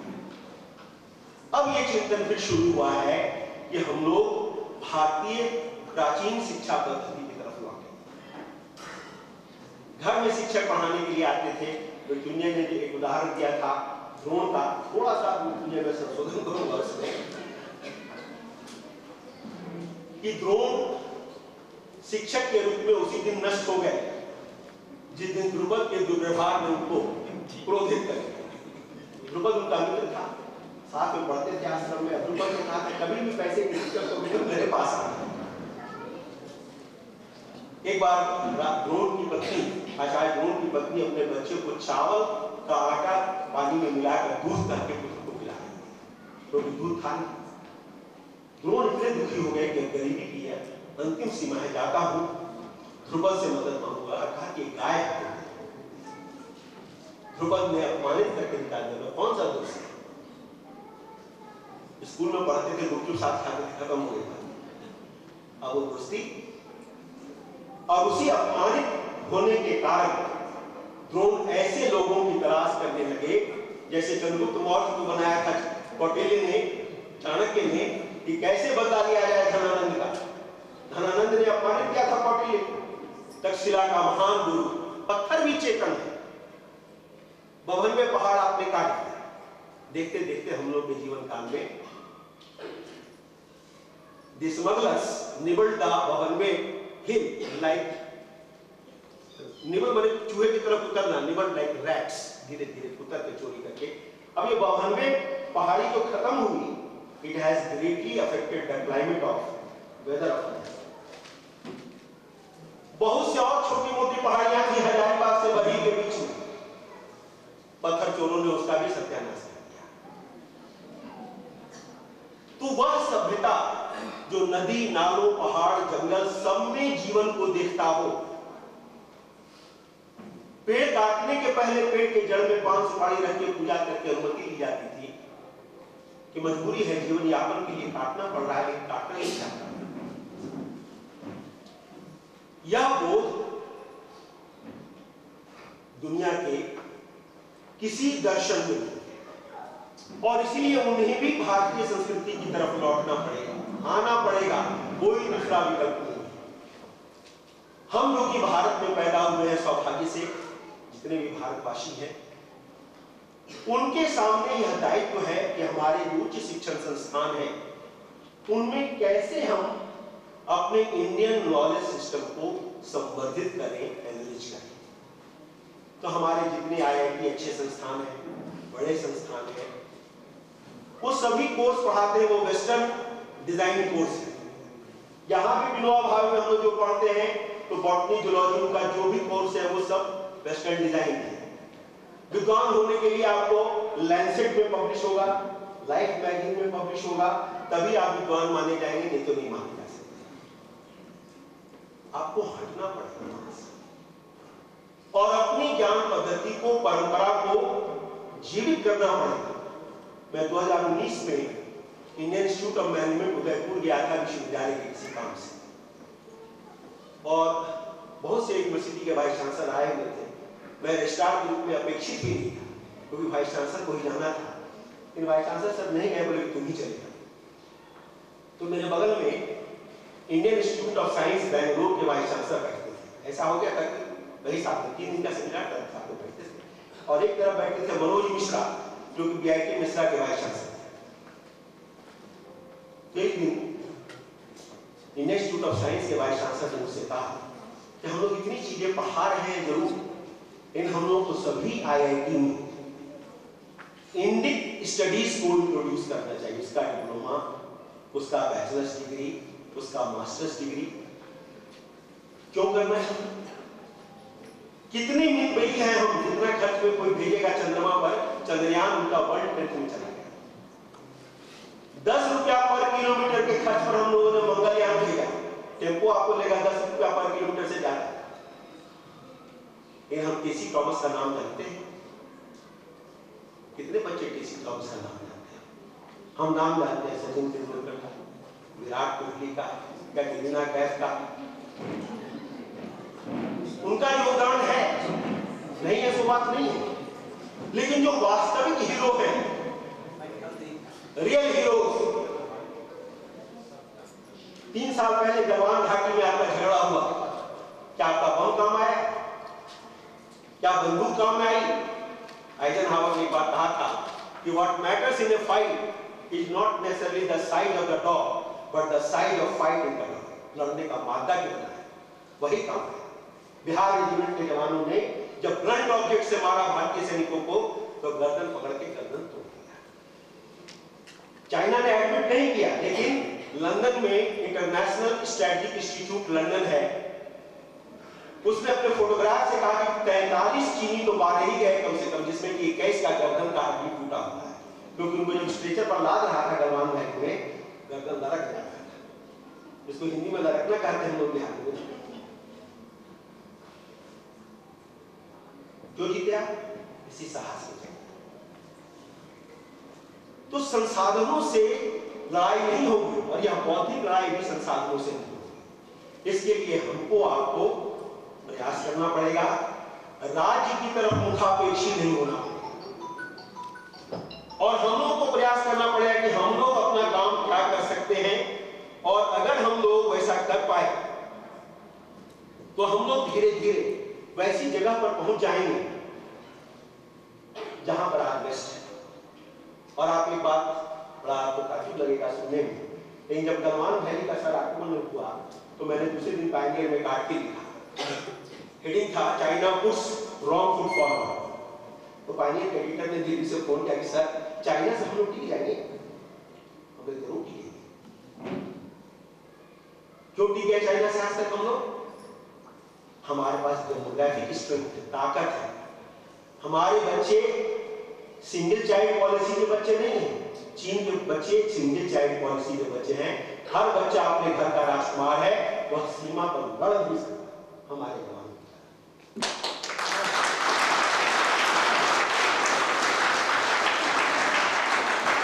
भारतीय काम पद्धति का एक और उदाहरण आपको देता हूं। कोरोना वायरस जब आया तो मॉडर्ना ने, फाइजर ने कितना दबाव बनाया कि बाहरी वैक्सीन को बाहर पाने दिया। और आज जो आप 5वीं अर्थव्यवस्था है, अगर आपने कोरोना के वैक्सीन को आने दिया होगा तो आज आप 8वीं अर्थव्यवस्था, और फिर अमेरिका की अर्थव्यवस्था अच्छी हो जाती। सोचिए कि 140 करोड़ लोगों को 200 से ऊपर डोज देना कोवैक्सीन का या कोविशील्ड का, अपने कंट्री का मैन्युफैक्चर निःशुल्क दूसरे देश को देना, आप मास्क नहीं बनाते थे, किट नहीं बनाते थे, आईसीयू का यूनिट नहीं था, 3 साल में आप सेल्फ रिलायंस। परिस्थितियां आने पर हम में खड़े होने का अद्भुत जज्बा है। नेतृत्व में बल होना चाहिए, समाज को समर्थन देने वाला होना चाहिए।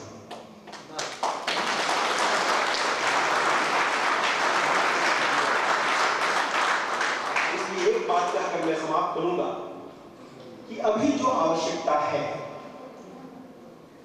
कि हमारी जो शिक्षा पद्धति है अचानक नहीं बदलेगी, बदलने भी नहीं चाहिए। ग्रेजुअल चेंज होता है, कोई भी चेंज बहुत स्लो होता है। उसमें हम एक इंडियन स्टडीज के रूप में स्कूल से लेकर पोस्ट ग्रेजुएट तक, चाहे आप किसी विषय के विद्यार्थी हो, उसको पढ़ें। और नेशनल एजुकेशन पॉलिसी में इसकी शुरुआत हो चुकी है। एक पेपर है अंडरस्टैंडिंग इंडिया, तो इतिहास के शिक्षक के नाते मुझको साइंस कॉमर्स सभी बच्चों को पढ़ाने का मौका मिलता है। तो साइंस और कॉमर्स वाले बच्चे सोचते थे कि इतिहास का एक गब्बर की तरह कुछ नहीं जानता हो, लेकिन अब जब क्लास करता है तो लोग भी पढ़ा तो बड़ी प्रसन्नता होती है कि चलिए भाई ये बच्चे भी जानते हैं। तो अंडरस्टैंडिंग इंडिया के द्वारा आपको थोड़ा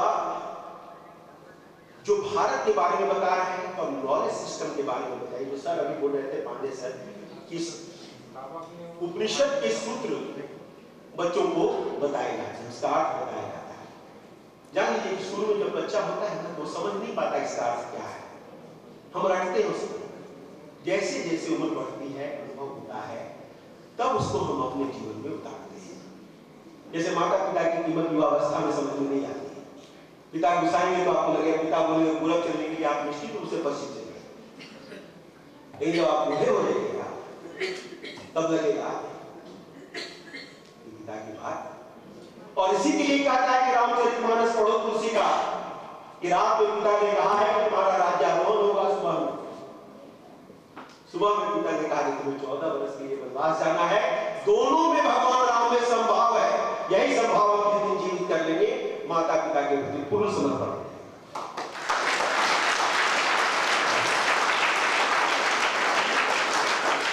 इसी संक्षिप्त निवेदन के साथ अपनी बात समाप्त करता हूं। और आप लोगों ने बुलाया इसके लिए मैं बहुत कृतज्ञ हूं।